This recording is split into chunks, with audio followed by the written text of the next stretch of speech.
avons donc avec nous Kovalin Chibinda Kwangu, qui est diplômé en économie et gestion des entreprises, chef de projet dans le secteur des nouvelles technologies, initiateur du concept de tribalité, auteur du livre blanc sur la tribalité. Donc nous avons Bruno Mouele, qui est diplômé en biochimie et en finance, et qui est président du MCCD.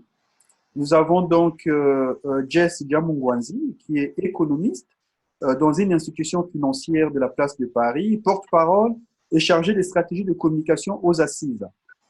Donc, nous avons Jean-Claude Berry, qui est universitaire et rédacteur en chef du média en ligne DAC Presse. Et nous avons Jean-Noël Mabiala, qui est un docteur en sciences du langage, président du MUR, donc le MUR qui est le mouvement unitaire pour la République. Et donc, nous avons aussi Noël Moukala, qui est un activiste très engagé au sein de la diaspora congolaise, universitaire, voilà. Donc, nous sommes là tous ensemble pour parler de l'homme Mapingu, déjà l'homme, hein, dans ses qualités humaines, mais surtout aussi appuyer sur sa vision politique. Et pour ne pas te couper, Brice, je vais également te présenter, puisque toi-même, tu es universitaire et avocat au barreau de Paris. Voilà, je te remercie, mon cher Kovalin. Voilà. Et donc, nous sommes ici pour rendre hommage d'abord à l'homme Marc Mapingu, comment il a été dans la relation à l'autre.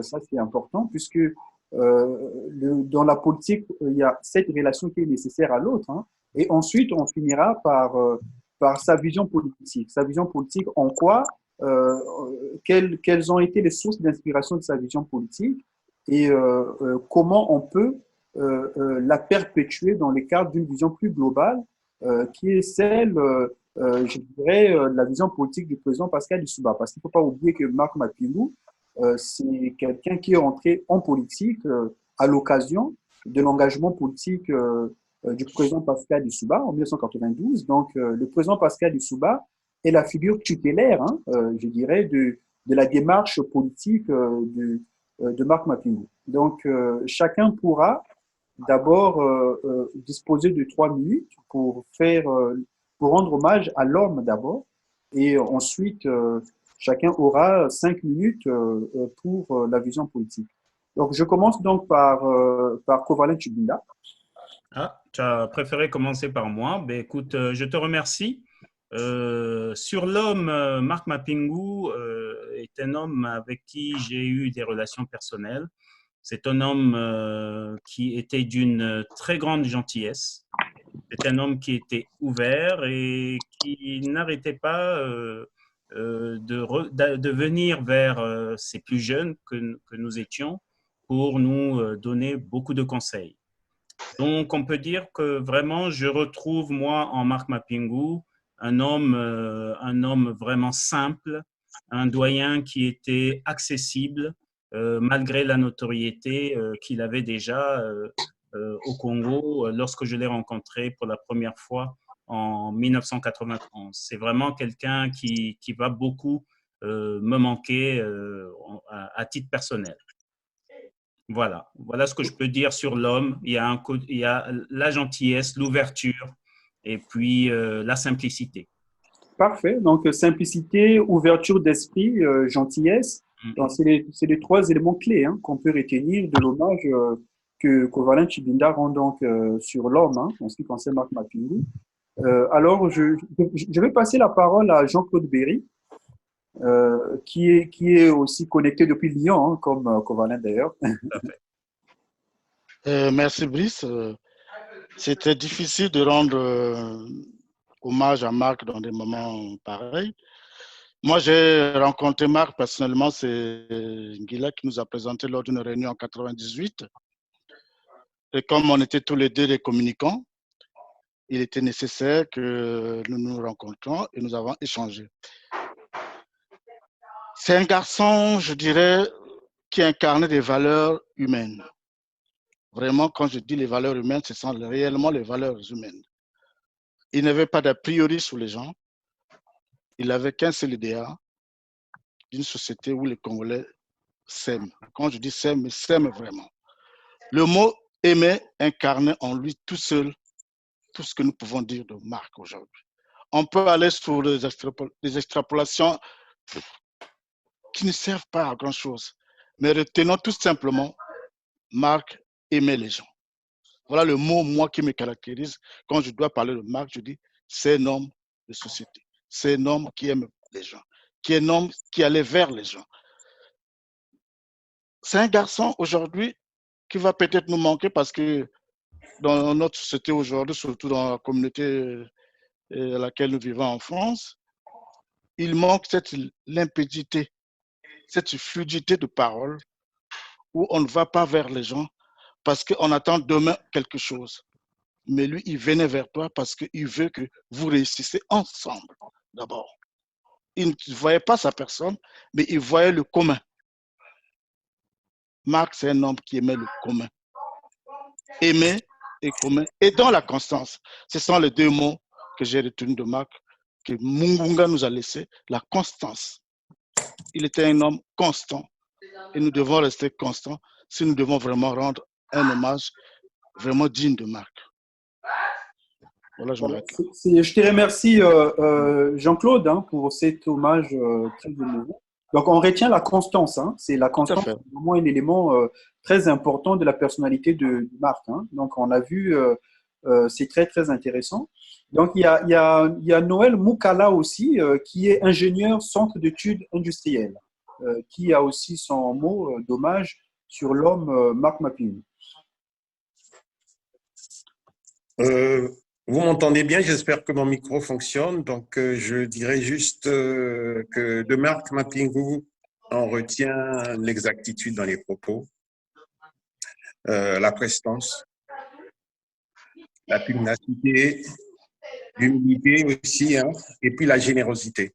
Je me souviens une fois lors d'un meeting de Mungunga à la porte de Clignancourt, il était avec nous dans la foule et il y a eu des questions un peu assassines envers Mungunga et il s'est levé pour le défendre.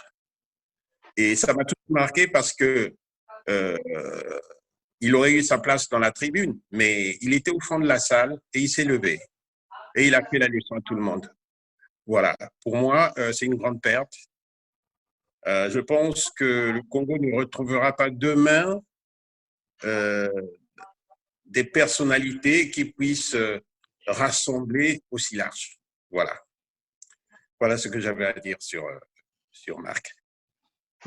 Parfait, parfait. C'est cette disponibilité, hein, cette disponibilité toujours pour l'autre. Et puis, il y a aussi le respect des aînés. Hein. C'est cette façon de prendre la parole pour défendre le doyen Mungunga. Il y a ces respects-là aussi qui est là. Et donc, merci beaucoup, Noël. Je veux passer la parole à Jess Djamungwanzi, qui a aussi son mot à dire sur l'homme Marc Maping. Merci beaucoup, Brice. Merci à tout le monde. Alors,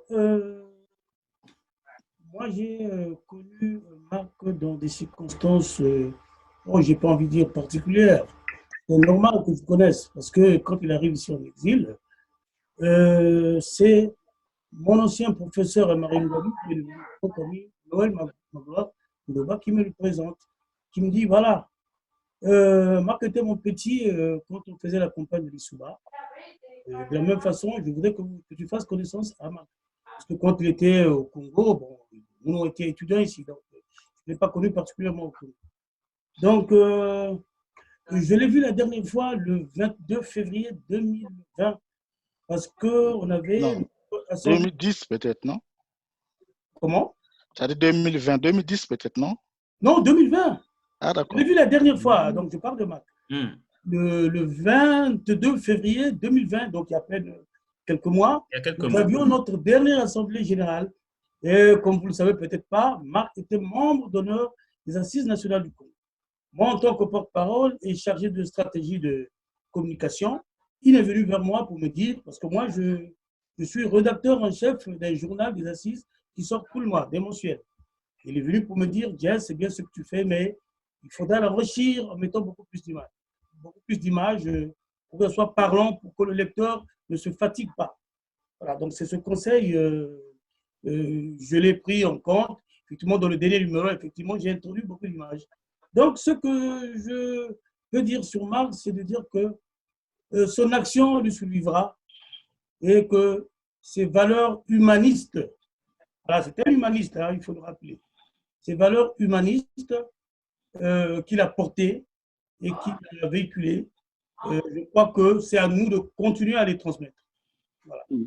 Merci beaucoup, Jess. Hein. Donc, c'est un humaniste, un véritable humaniste. Et je te remercie pour cet hommage vibrant. Je veux passer la parole à Bruno Mouélé, qui est avec nous depuis la Hollande. Oui, depuis la Hollande. En tout cas, merci beaucoup, cher frère et ami Brice Nzamba. Non, mais je crois que on ne va pas aller dans les détails. Ce qu'il faut retenir, ce que je peux dire de Marx, c'est que c'est la bonté, l'humanité, le respect pour les autres et l'amour pour le Congo. Voilà ce que je peux dire et ce que je retiens de Marx. Parfait, parfait. C'est vraiment c'est très synthétique, très cher ami, et ça dit tout, hein, ça dit tout. Je pense que c'est un hommage qui est très fort.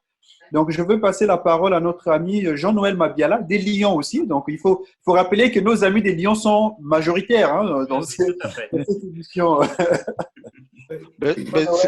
C'est logique, hein, la résistance a bien démarré à Lyon. Ah, bah voilà. C'est très bien. Tu as raison, Jean-Claude. Merci, Brice. Alors, mon témoignage, en tout cas mon hommage à Marc, se place sous un angle de témoignage. Je le dirai plus tard pourquoi.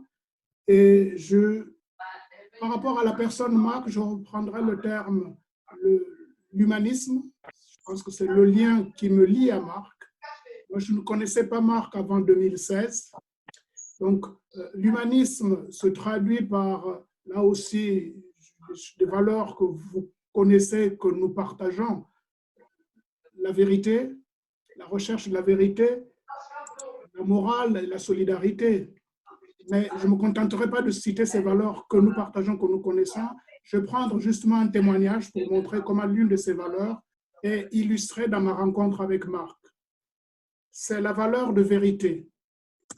La vérité dans ma relation avec Marc est plutôt à prendre sous l'angle de la sincérité. Et je vous explique pourquoi. Nous sommes engagés avec Marc dans le soutien à J3M en 2016. Je vais aller rapidement, pas encore dans le fond du sujet. Et vous verrez que Jean-Claude est témoin de mon engagement politique.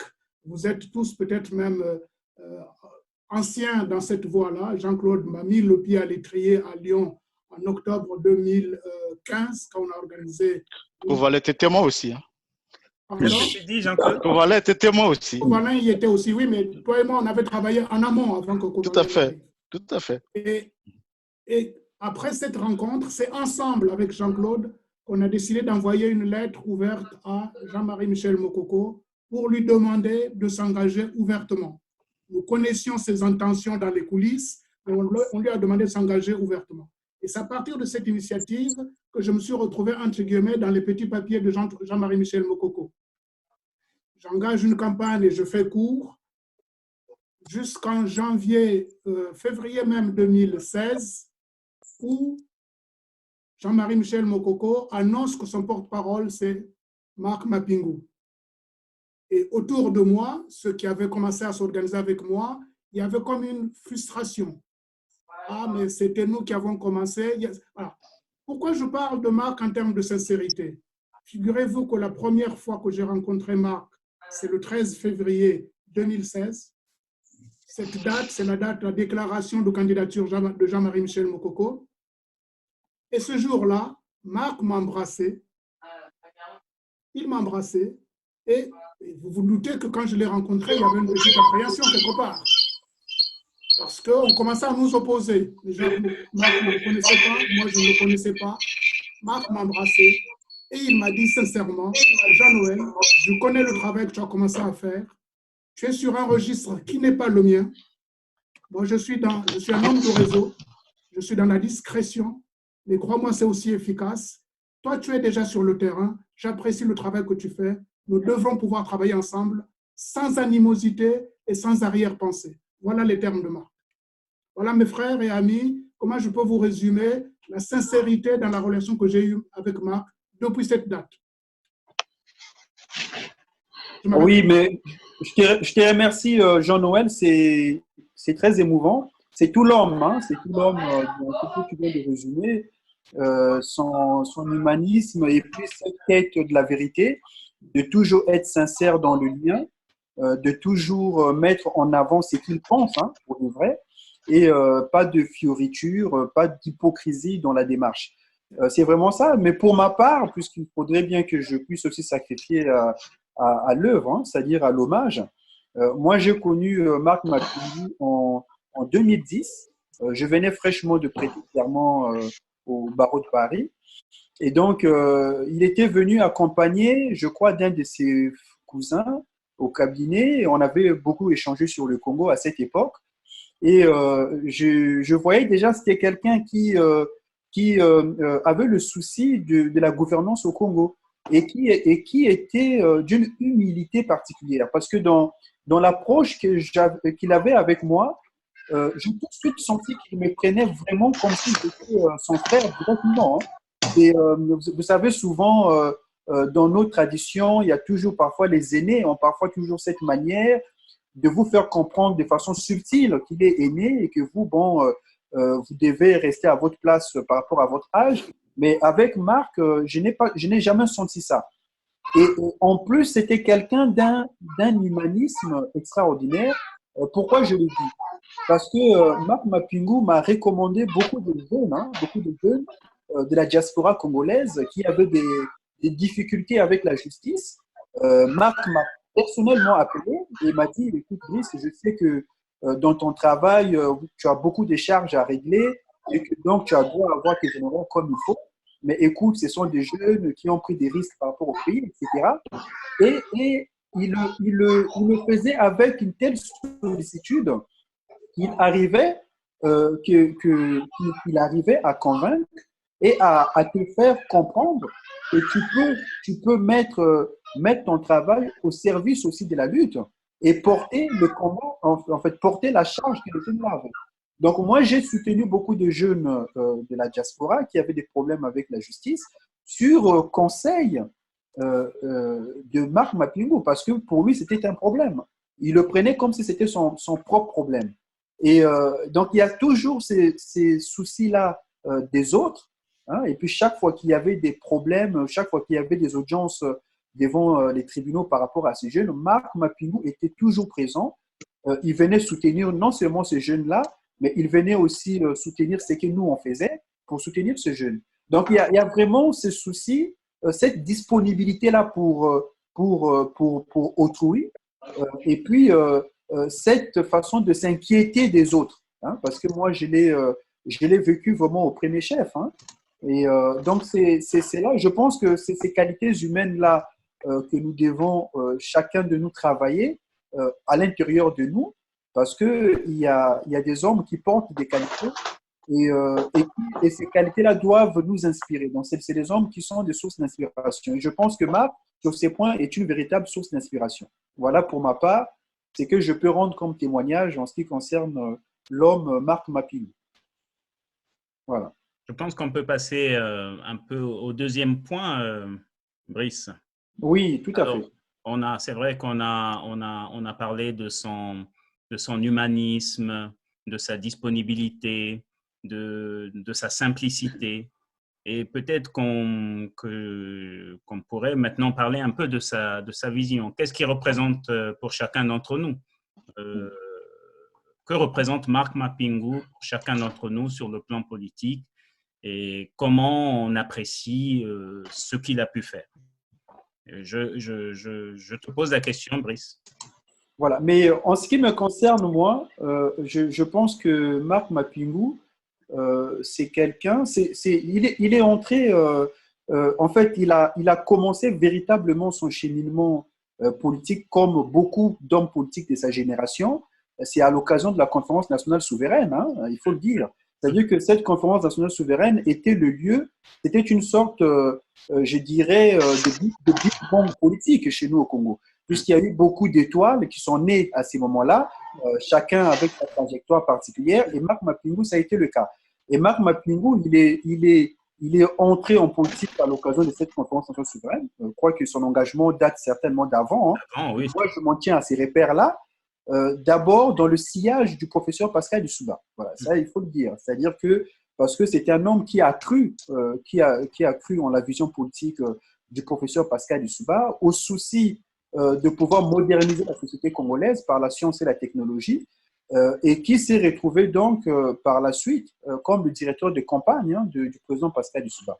Donc moi, ce que je vois d'abord, c'est que c'est quelqu'un qui s'est trouvé influencé par la personnalité du professeur Pascal Lissouba, sa personnalité, c'est-à-dire un homme de culture, un homme de science, un homme qui était habité par une vision pour le Congo. Et donc, c'est cette personnalité-là qui l'a beaucoup influencé pour que lui-même il puisse mettre son talent au service de cette vision. Donc, il y a déjà, moi, le premier trait que je retiens, c'est ça. C'est-à-dire que comprendre la démarche politique de Marc Mapingu, c'est d'abord comprendre le lien qu'il avait avec le président Pascal Lissouba. Ça, c'est très important. Pour moi, c'est essentiel de le comprendre. Voilà, parce que tout le reste de son cheminement va être influencé par cette expérience-là. Voilà, parce que même quand il ne va pas être utilisé comme il devrait être utilisé par les différents gouvernements du président Pascal Lissouba, même quand il passe à l'ombre, il est toujours habité par ces soucis-là. C'est-à-dire que c'est comme si il aurait pu servir davantage le président Pascal Lissouba lors de son mandat, mais ça n'a pas été le cas. Mais ce n'est pas pour autant qu'il est entré en guerre ouverte contre le président Pascal Lissouba. Oui. Voilà, il est resté discipliné et loyal, ça il faut le dire. Donc c'est quelqu'un de très loyal, hein, il faut le dire, quelqu'un de discipliné, il faut le dire, et c'est quelqu'un qui a gardé aussi l'ouverture d'esprit, parce que contrairement à ce qu'on nous dit, le président Pascal Lissouba, c'est quelqu'un ouvert d'esprit. Tout à fait. C'est quelqu'un qui est prêt à travailler avec des gens qui ne sont pas de sa tribu, qui ne sont pas de sa région. Donc ça, c'est des éléments, on a vu ça aussi dans le parcours politique de Marc Mapingu. Voilà, c'est quelqu'un d'ouvert, c'est quelqu'un qui politiquement avait un esprit ouvert. Il était prêt à travailler avec des gens qui n'étaient pas forcément de sa tribu, de sa région, parce que c'est important de le rappeler, parce que dans notre pays, on a encore ces pesanteurs-là, donc il faut le dire. Tout à fait. Marc Mapingu, d'ailleurs, son dernier engagement en date, on le voit, il est le représentant du général Mokoko. Voilà. Donc c'était quelqu'un qui pouvait servir de pont. Il savait tracer des ponts, il savait tracer des passerelles, et ça c'est aussi l'esprit de Lissouba, il faut le dire. Lissouba, tout à fait. Voilà. Moi je n'ai pas honte de le dire, parce que contrairement à ce qu'on veut nous faire croire, ce n'est pas en travaillant avec les gens de sa tribu ou de sa région qu'on peut porter une vision politique pour le Congo. Voilà, il faut travailler avec tous les Congolais qui sont épris des principes de la République. Voilà, parce que Marx, c'était un grand républicain. Un grand républicain, tout à fait. Il croyait en la République. C'est-à-dire qu'il était possible de pouvoir gérer le Congo comme un bien commun en respectant les règles établies par la Constitution. Voilà. Donc, moi, c'est ça. C'est l'homme politique, la vision politique que je retiens. C'est quelqu'un qui a été beaucoup influencé par la vision politique du président Pascal Lissouba, quelqu'un qui était ouvert d'esprit politiquement et qui était pour la justice sociale, hein, et un grand républicain devant les termes. Voilà. Okay. Alors, que pense mon frère Moukala? Noël. Bon, Noël n'est pas là pour l'instant. Je donne la parole à Bruno.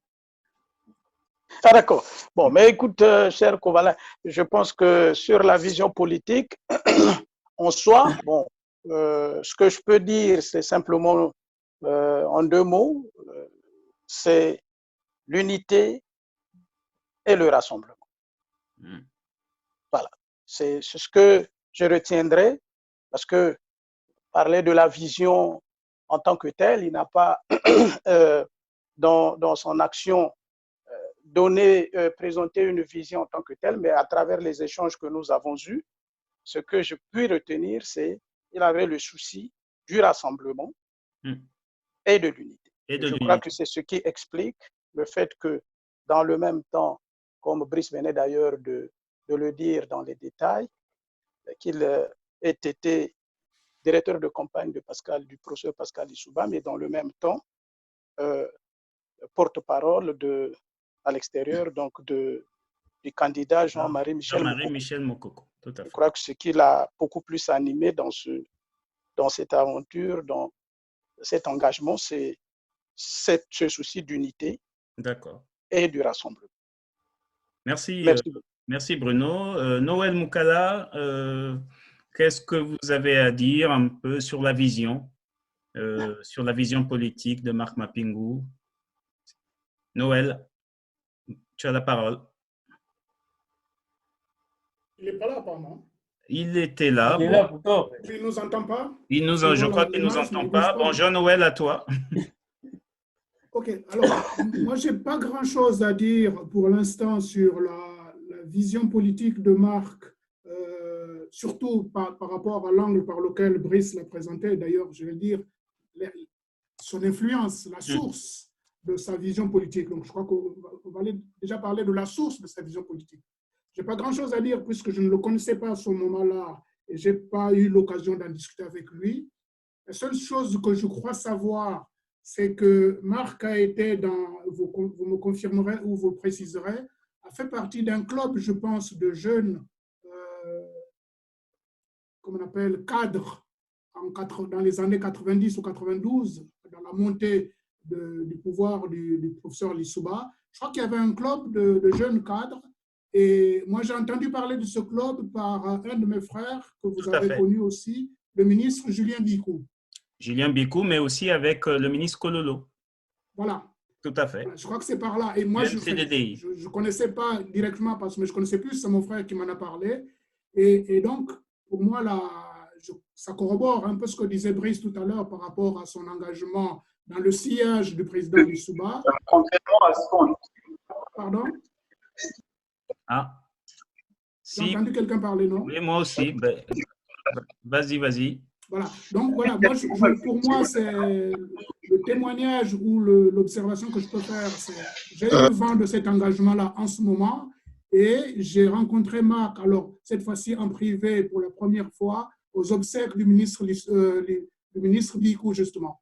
D'accord. C'est mal qu'il m'a confirmé que c'est son frère et surtout, ils ont partagé cet engagement à cette époque-là. Voilà ce que je peux dire pour l'instant sur la source, l'influence du professeur Pascal Lissouba sur l'engagement de Marc en politique. Oui, vous m'entendez? Oui, on t'entend, Noël. Vous m'entendez? Oui. Nous t'entendons, Noël. Est-ce que tu peux mettre ta vidéo? Allô. Bon. Jess, est-ce que tu peux continuer? Oui, en parlant de la vision politique. Allô, tu m'entends là? J'ai bien ma vidéo. Est-ce que tu nous entends déjà? Nous, est-ce que tu nous entends? Je vous entends. Est-ce que je vous entends très bien? Voilà, bon, reste connecté. Pour l'instant, c'est Jess Mungwansi qui a la parole et on est en train de parler de la vision politique de Marc Mapingou. Voilà, donc la vision politique. J'ai tout suivi, je n'ai pas eu de coupure. D'accord, ok, très bien. Et je te donne la parole après, Jess. Donc, je suis d'ailleurs persuadé que Marc Mapingou partageait la vision politique de tout résistant contre le régime de Brazzaville, c'est-à-dire que tout faire pour faire partir le Sassou et son système du pouvoir. Bon, mais en cela, il avait une méthode à lui, c'est-à-dire que, comme je crois que c'était déjà dit tout à l'heure, ce n'est pas quelqu'un qui, pour gagner ce combat, ne s'alliait qu'avec ses siens. Non, il élargissait donc l'éventail, la base, donc voir avec qui il faut effectivement mener ce combat pour faire partir donc Sassou et son système. Donc il avait aussi un avantage que malheureusement on n'a pas assez dans le marigot politique de la diaspora, c'est-à-dire que quelqu'un de consensuel. Il n'aimait pas toujours forcément se mettre en avant. On dit que dans un combat, c'est moi Marc qui mène le combat, il peut se mettre en arrière, mais il était là pour les conseils, il était là pour l'élaboration de la stratégie. Je pense que ça, il faut le reconnaître. Ce n'était pas forcément quelqu'un, je crois que c'était dit ici, ce n'est pas quelqu'un qui était à la tête d'un mouvement. Tout à fait. Et nous passons aux assises. Je vous ai dit tout à l'heure qu'il était membre d'honneur des assises, mais il ne voulait jamais se mettre dans le bureau. Mais il était là par les conseils qu'il nous prodiguait, par la stratégie qu'il fallait élaborer. Donc, je crois que ça, c'était quelque chose qu'il avait de particulier. Malheureusement, je crois qu'on va en trouver au sein de nos compatriotes opposants qui sont dans la résistance. Tout à fait. Ben, merci, Jess, pour ton témoignage. Je laisse la parole à Jean-Claude Berry. Est-ce que tu as quelque chose à rajouter? J'imagine que oui. Bien sûr. La vision de Marc, c'est laquelle? Est-ce que d'abord, il a une vision visible? La vision de Marc, c'était une vision cachée. Il préparait ses idées, il préparait son projet calmement, discrètement, comme ce qui a caractérisé tout ce qui était l'homme. Quand j'entends des phrases que Marc préparait ceci, Marc voulait monter un mouvement, Marc, je ne crois pas. Oui. C'est pas le genre de Marc.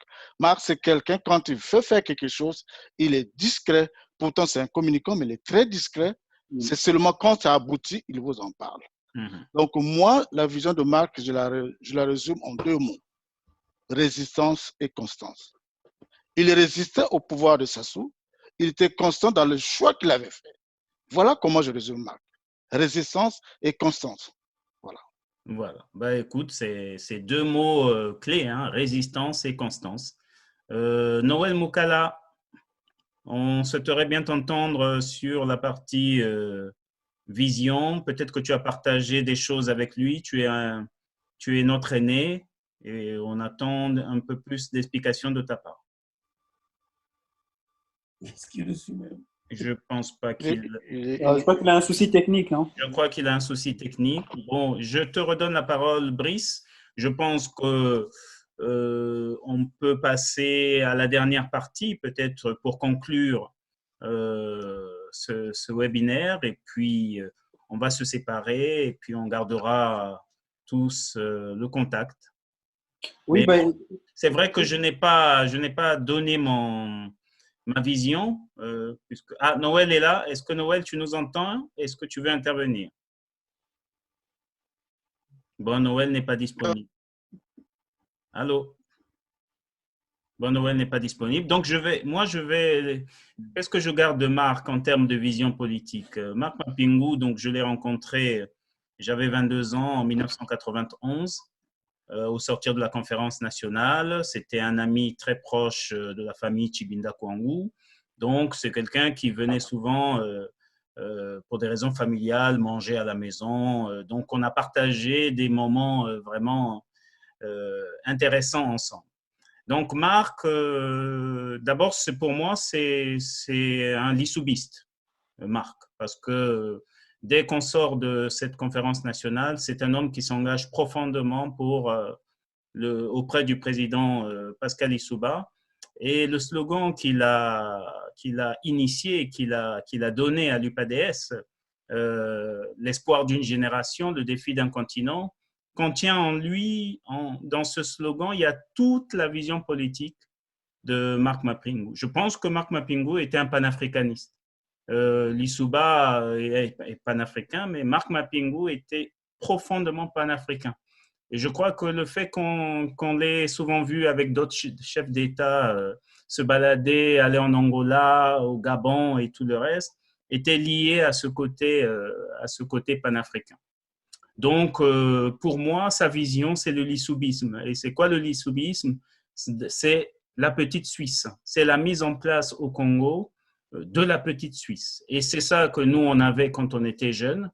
On nous disait, on va faire de ce pays une petite Suisse. Et pour nous, la petite Suisse, c'était le développement, c'était les industries qui allaient naître, c'était le bonheur pour le peuple congolais.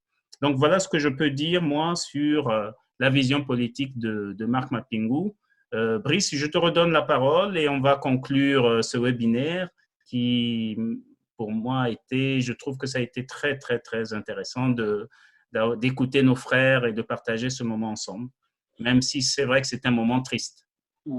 Oui, mais écoute, moi, ce que je peux dire pour finir, c'est que, comme on l'a dit dès le départ, hein, je crois que le frère Bruno l'avait souligné dès le départ, c'est l'avenir. C'est-à-dire que nous pleurons nos morts, nous gémissons. Bon, il faut espérer à la fin. C'est-à-dire qu'il faut se dire, après ces deuils, qu'est-ce que nous pourrions faire pour que la mémoire de la personne ne disparaisse pas. Voilà, c'est-à-dire que le combat pour lequel il s'est battu, comme on l'a dit tout à l'heure, c'était quelqu'un de résistant et de constant. C'est-à-dire qu'il a résisté au régime tyrannique qui est actuellement en cours au Congo-Brazzaville et il est resté constant dans sa résistance, mais en travaillant dans la discrétion. C'est-à-dire qu'on peut s'inspirer des qualités politiques qu'a développé Marc Mapingu pour continuer le combat qui nous échoue aujourd'hui. C'est-à-dire que résistance, constance, discrétion. Discrétion, mais organisation. C'est-à-dire que c'est important de s'organiser. C'est important pour nous qui restons dans le monde des vivants de pouvoir s'organiser pour mener à bien le combat que Marc a mené jusqu'à la fin de sa vie. Donc, c'est là. Mais nous ne devons pas oublier la base de tout cela, c'est-à-dire que Marc Mapingu est entré en politique dans le sillage du professeur Pascal Lissouba. C'est-à-dire que nous ne devons pas oublier cela, que nous avons aussi un sillage, nous avons une vision politique à laquelle participait aussi le doyen Marc Mapingu, qui est la vision politique du président Pascal Lissouba. Cette vision demeurera vivante aussi longtemps qu'il y aura des gens qui vont croire qu'il est toujours possible de pouvoir transformer le Congo en s'inspirant du projet politique du président Pascal Lissouba. Donc tout ça, c'est toujours possible pour nous. Donc nous disons que nous devons donc continuer à résister, à rester constants, à travailler dans la discrétion, mais en nous organisant pour pouvoir changer le Congo-Brazzaville. D'accord. Et que dit Jean-Noël? Alors, moi, je conclurai sur 2 points. Le premier, c'est partager, comme je vous ai dit dès le départ, je suis dans une approche de témoignage et de partage. Partager avec vous les difficultés que Marc a rencontrées dans cette dernière campagne. Je pense qu'on ne l'a pas évoqué. Partager avec vous les difficultés que Marc a rencontrées, que nous avons rencontrées nous aussi. C'est à ce titre-là que je peux me permettre ça. Et après, je dirai un mot sur l'avenir. Marc a rencontré 3 types de difficultés qui sont ressorties d'ailleurs dans les autres témoignages. La première difficulté, c'est une difficulté d'instruction, d'orientation. Il était parfois en attente d'orientation. Et notamment, je parle de la campagne autour de J3M. Moi-même, j'ai expérimenté cette attitude-là avant même que J3M ne lance sa campagne. C'est-à-dire, chaque fois, les difficultés de communication faisaient qu'on lui soumettait des choses, on avait difficilement un retour. Et surtout qu'il était déjà, depuis Bangui, il était surveillé, donc la communication n'était pas facile. Donc Marc a été confronté à cette difficulté jusqu'au bout. Hier encore, j'ai entendu des gens dire, après la campagne, Marc ne savait pas s'il était toujours autorisé à parler au nom de J3M. Vous voyez, il y a cette difficulté-là, parce que tous ceux qui lui reprochaient d'avoir « Ah, mais pourquoi tu n'as pas fait ceci? Pourquoi tu n'as pas pris telle initiative ?» Ce n'est pas lui-même qui l'a dit. Mais hier, j'ai entendu des gens dire « Avait-il les instructions pour ?» Ça, c'est le premier point. La deuxième difficulté, c'est la difficulté de légitimité. Dès lors qu'il n'avait pas d'orientation récente et compagnie, les gens pouvaient se demander, est-il légitime de parler déjà au nom de J3M et par la suite, au nom de qui sinon? Dès lors qu'il n'a pas monté une structure, dès lors qu'il n'a pas... Donc, il avait une difficulté de légitimité. Lui, il en était conscient, je pense. Il en était conscient, d'où sa prudence, d'où ses réserves. Et là, je partage ce que disait Jean-Claude tout à l'heure. Tous ceux qui prétendent avoir eu vent que Marc entreprenait quoi que ce soit, c'est se risquer parce qu'il était assez discret, assez... Voilà. Donc, c'est la deuxième difficulté. La troisième difficulté, c'est la difficulté de moyens. Là aussi, j'ai entendu des gens le dire, que, évidemment, la campagne dans laquelle nous sommes engagés, nous, en 2016, c'est une campagne où on n'avait pas les moyens. J3M lui-même l'a admis, l'a reconnu. Moi, j'ai éprouvé les 3 difficultés. J'ai éprouvé les 3 difficultés en termes de moyens. J'ai organisé une manifestation en janvier, le 23 janvier 2016. J'en avais pas les moyens. Et on a dû se retrousser les manches, piocher. Et Jean-Claude se rappelle la première initiative qu'on a faite dans ce sens, la première collecte qu'on avait faite dans ce sens, on a collecté les moyens nous-mêmes. J'ai éprouvé cette difficulté de moyens par la suite. Vous avez entendu parler pendant la campagne et la petite collecte de fonds que nous avons organisée. qui nous a valu, quand je parle de moi, je parle du mur, oui, qui nous a valu des querelles internes, des querelles à l'extérieur, jusqu'à aujourd'hui, on traîne des situations où les gens étaient convaincus qu'on a ramassé des cours. Voilà. Et ça, j'ai échangé avec Marc là-dessus. Il m'a dit, Jean-Noël, tu as la force de t'engager dans ce genre de choses. Moi, je ne le ferai pas. Parce que les gens sont ingrats et on va se faire taper sur les doigts pour rien. Voilà un peu, pour moi, les difficultés que Marc a eues.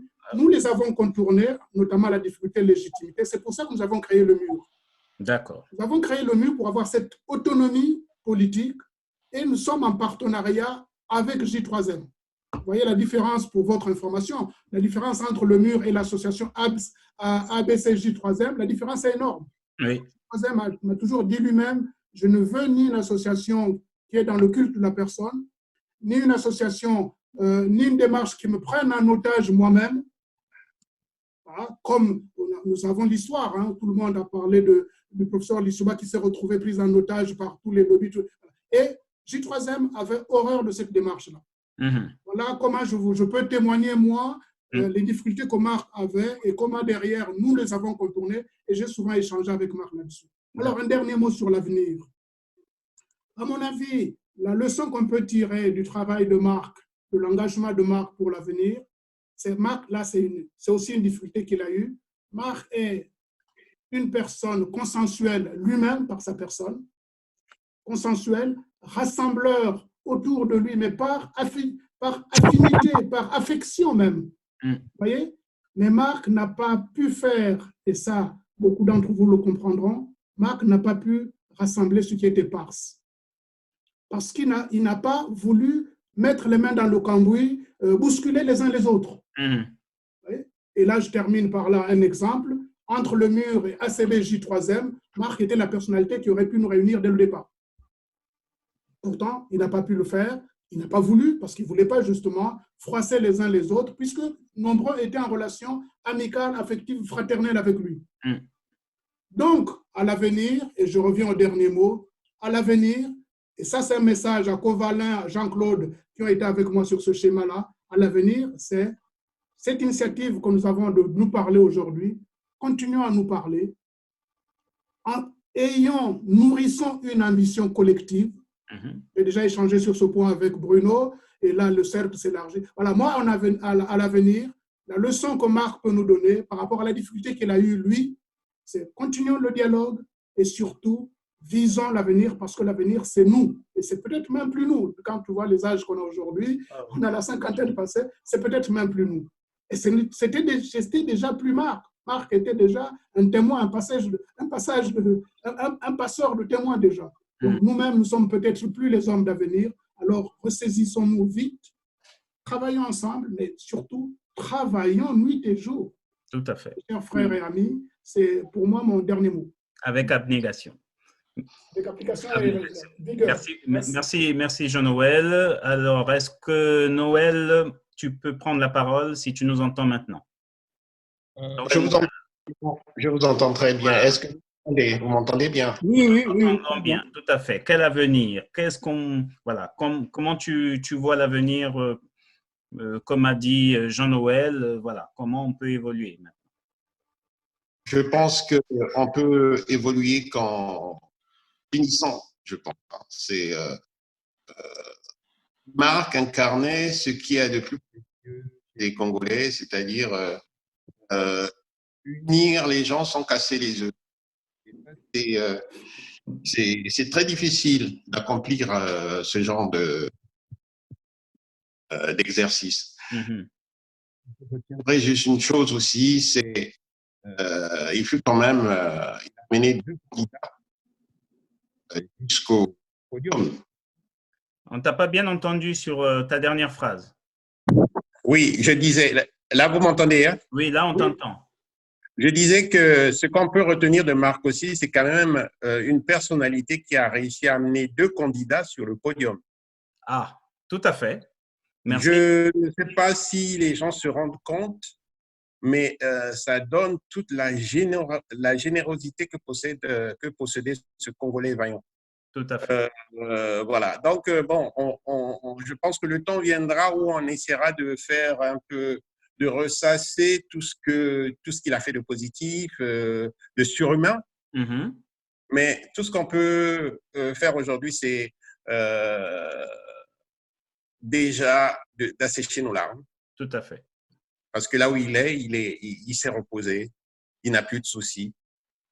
Et la meilleure façon de lui rendre service, c'est d'essayer de faire en sorte que nous aussi, nous atteignions ce point où on peut amener les nôtres à atteindre, comment dirais-je, ce point culminant qui est la magistrature suprême. Pas uniquement la magistrature suprême, mais aussi faire triompher les idées, parce que la magistrature suprême, juste pour la magistrature suprême, ça n'a pas de sens. Ça n'a pas de sens. C'est surtout faire triompher les idées, la démocratie, les droits de l'homme. Et voilà, lui, c'est ça. Je pense qu'au-delà de nous tous, c'est pas qu'il nous aimait pas, mais je pense que Marc était quelqu'un qui aimait le Congo. Ça, c'est au-delà de nous tous. Au-delà de nous tous. Donc, je peux terminer par là. Merci. Voilà. Merci Noël pour ta participation. Mon cher Bruno, un mot. Bon, mais déjà, pour conclure, ce que je vais dire, c'est déjà féliciter Covalin et Brice Nzamba, vous qui avez eu cette idée, cette initiative de réunir les frères et les amis, échanger ensemble, et aussi tous les participants qui ont disposé du temps, malgré nos occupations, disposer du temps et échanger avec les frères, pour rendre hommage à notre frère et ami Marc, dont l'âme devra se reposer en paix et la terre lui être légère. Donc, comme l'a dit Brice Nzamba, il faudra que nous regardions dans l'avenir, parce que c'était d'ailleurs le souhait de Marc, il l'a dit publiquement à certaines occasions, le jour où je mourrai sur ma tombe, s'il arrive que vous réussissez ce que je n'ai pas pu réaliser, je me retournerai sous ma tombe. Et ça, Marc l'a dit. Il y a des images qui sont là, donc nous avons le devoir de pouvoir poursuivre ce combat, peut-être avec beaucoup plus d'audace. Jean-Noël a signifié certains points qui peut-être faisaient que Marc n'aille pas finalement, comme certains le disent souvent, pour les candidats politiques en France, la niaque. Peut-être qu'il n'est pas allé au-delà, parce qu'en lui-même, il avait la rigueur du consensus en soi. Et c'est ça qui avait fait que parfois il y avait la peur d'aller à fond, de heurter certaines sensibilités. Et c'est l'esprit du rassembleur. Et donc, nous devons poursuivre ce combat avec le même esprit de rassemblement, le rassemblement de toutes les forces, combattantes, résistantes et politiques, mais aussi l'unité. L'unité dans la diversité. Il y a une multitude de structures aujourd'hui au niveau de la diaspora, mais aussi au niveau de la classe politique au Congo. Et donc, dans ce foisonnement, dans cette diversité, il faut que nous arrivions finalement à rassembler autour d'un projet, un projet commun qui est le Congo, et aussi le bien-être de notre peuple. Et ça demande encore beaucoup plus d'audace et d'abnégation. Et donc, et aussi, dans ces périodes-ci, nous, en tant que frères, amis, et par moments certains compagnons de Marc, que nous accompagnons Marc dans la dignité. Certains ont relevé le caractère discret de Marc. C'est quelqu'un qui était très discret. Et il faut qu'aussi nous tenions compte de ça, respecter cela, et que nous l'accompagnions avec dignité. Et donc, c'est par ces mots que je conclus cette participation. Et une fois de plus, merci, et que Dieu le Père nous soit refuge et protecteur, et aussi pour notre peuple. Merci. Merci beaucoup. Et Bruno, pour ta participation. Je donne la parole à Jean-Claude pour conclure.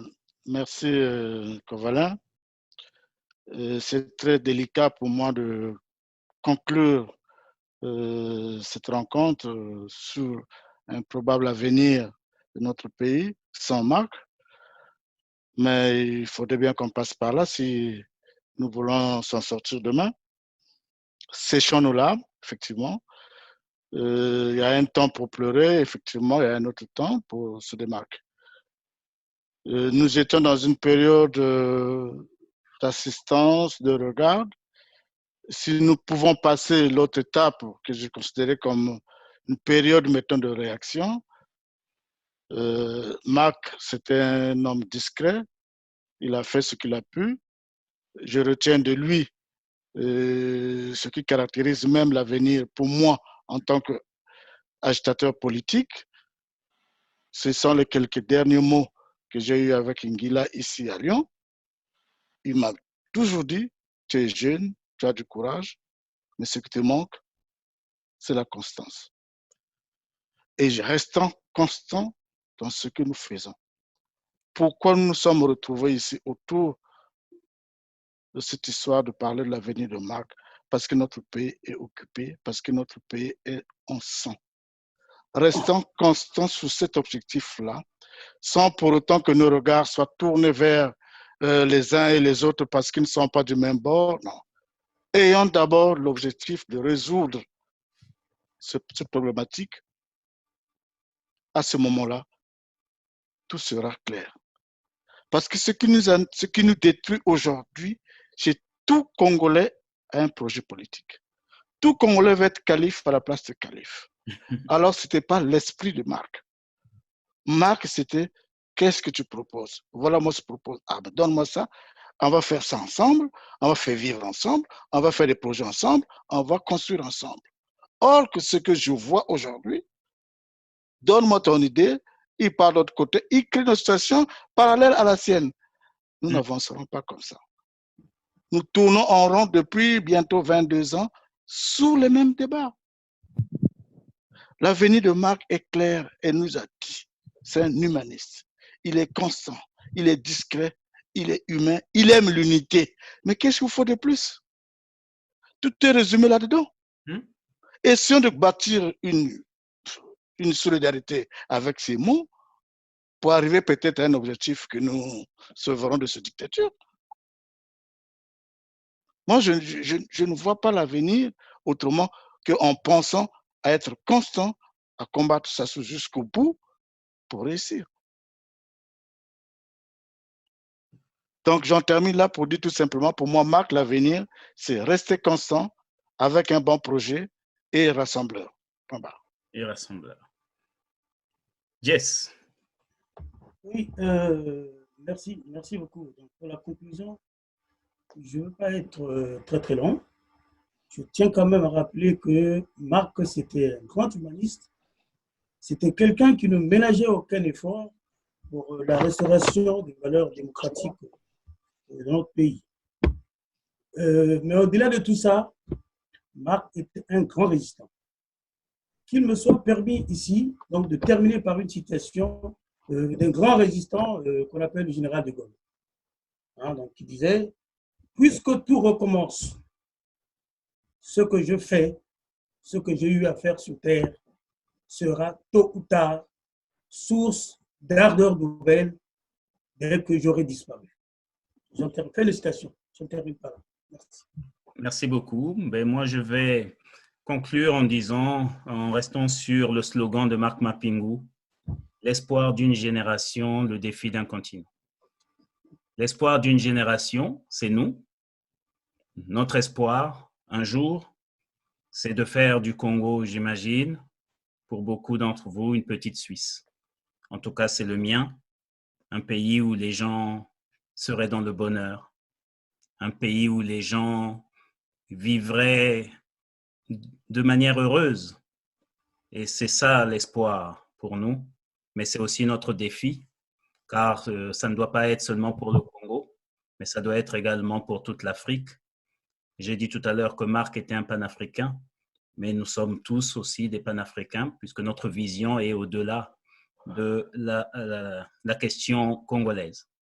Donc, je voudrais vous remercier pour votre participation. Je pense que ce petit échange entre frères et parents était nécessaire, au-delà des hommages qui ont pu déjà être faits ailleurs, mais nous, on avait quand même un lien particulier avec lui et il était nécessaire que nous puissions nous retrouver. Je passe la parole à Brice. C'est lui qui était le maître de cérémonie. Je l'ai un peu accompagné. Je te laisse conclure et je dis à chacun d'entre vous à bientôt. On doit garder le contact les uns les autres, continuer à nous parler comme voilà, tous les mots qui ont été prononcés ce soir ont été très utiles. À toi la parole, Brice. Je te remercie, Covalin. Je remercie tout le monde, tous les participants. Je remercie Bruno Moïle depuis la Hollande. Je remercie Jean-Noël Mabiala depuis Lyon, Jean-Claude Berry depuis Lyon aussi, Covalin toi-même depuis Lyon aussi, Noël Moukala, je ne sais pas d'où, je crois qu'il est en région parisienne, lui. Jess, je sais bien, il est en région parisienne. Merci pour votre disponibilité parce que c'est un dimanche, c'est un jour qui est prévu pour être en famille. C'est pas toujours évident de prendre de son temps. Ça montre que on a beaucoup de considération, beaucoup d'importance à accorder à notre doyen Marc Mapingou. Et je pense et je garde l'espoir que nous allons entretenir cette flamme qui vient de naître ici, hein, c'est-à-dire d'avoir des moments où on peut se retrouver comme ça, et comme on a dit, discuter de l'avenir, pourquoi pas travailler à nous organiser de façon discrète mais efficace, et que chacun de nous puisse apporter ce qu'il peut à l'édification d'une république au Congo, puisque nous sommes avant tout des républicains. Hein. C'est notre travail, c'est notre aspiration et notre attachement au Congo. Voilà, merci pour tous et puis on garde le contact. Voilà, ce n'est qu'un début, on va dire ça comme ça. Voilà. Merci. Merci beaucoup. Merci beaucoup. Merci, au revoir.